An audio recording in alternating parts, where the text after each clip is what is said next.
Munjya film की कहानी लोगों को बहुत पसंद आई।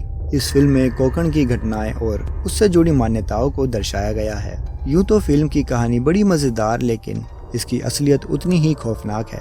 ऐसा इसलिए क्योंकि फिल्म में जिस मुंजिया के बारे में बताया गया है वह काल्पनिक नहीं बल्कि एक वास्तविकता है, जिसके बारे में शायद कम ही लोग जानते हैं। तो चलिए मिलवाते हैं आपको इस मुंजिया के डरावने भूत से। मुंजिया का नाता कोकण के ब्राह्मण समाज से है। कोकण समाज में 5 से 7 साल तक की उम्र के बच्चों का उपनयन संस्कार किया जाता है। इस दौरान बच्चों को जनेऊ पहनाया जाता है और उनका मुंडन भी किया जाता है। उपनयन संस्कार के साथ ही कोकण समाज के इन ब्राह्मण बालकों की पढ़ाई लिखाई भी शुरू हो जाती है। इस पूरी प्रक्रिया को कोकण भाषा में मुंजिया कहा जाता है और इस प्रक्रिया का पालन करने वाले बच्चों को मुंजिया।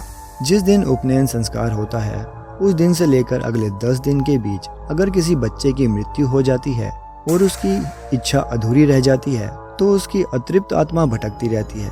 उसी आत्मा को कहते हैं मुंजिया। मुंजिया का निवास अधिकतर पीपल के पेड़ पर या फिर सूखे हुए कुएं में होता है। इसके पीछे की मान्यता यह भी है कि मुंजिया अपनी इच्छाओं को पूरा करने के लिए मानवीय शरीर का सहारा लिया करती है।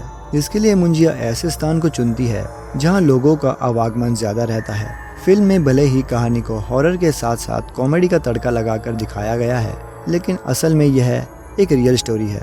जी हाँ दोस्तों, यह कहानी है मुंबई के महाराष्ट्र की।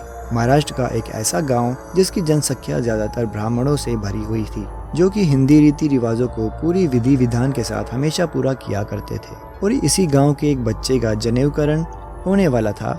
यह बच्चा बहुत ही शरारती हुआ करता था और जिस गाँव में यह बच्चा रहता था उस गांव के लोगों का मानना था कि उस गांव में जितने भी पीपल के बड़े बड़े और घने पेड़ होते थे उन पर बेहद ही खतरनाक आत्माओं का वास होता था। और दरअसल गांव के लोगों का यह भी मानना था कि उस बाग में इतने सारे पीपल के पेड़ थे जिनसे दिन तो दिन रात भी अजीबोगरीब आवाजें आती रहती थी। साथ ही उस गाँव के लोगों का यह भी मानना था कि इस पीपल के बाग को एक साधु ने बनाया था।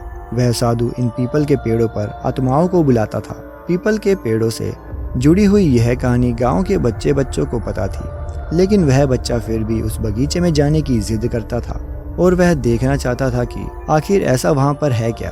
और अपनी इसी जिद को पूरा करने के लिए उसने अपने मुंजाकरण से पहले ही एक रात वह उस पीपल के बगीचे की तरफ चल पड़ा। जैसे जैसे वह बच्चा पीपल के पेड़ों की ओर बढ़ रहा था, उस बच्चे को उन पेड़ों से आने वाली आवाजें और भी तेज सुनाई दे रही थी। और यह आवाज सुनकर उस बच्चे की अब हिम्मत खत्म हो चुकी थी, लेकिन उसे बगीचे में जाने से ठीक पहले वापस घर की ओर मुड़ जाने का फैसला किया और वापस अपने घर की ओर चल पड़ा।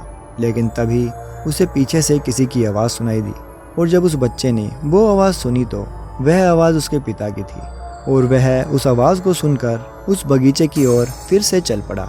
और अगले दिन उस बच्चे के घर वालों को वह बच्चा घर पर नहीं मिला। बहुत तलाशने पर उस बच्चे की लाश बगीचे के एक पीपल के पेड़ के ऊपर लटकी हुई मिली। और इस घटना के बाद पूरा गांव हैरान हो चुका था और उस बच्चे के परिवार के साथ साथ अब पूरा गांव भी शोक में डूब चुका था।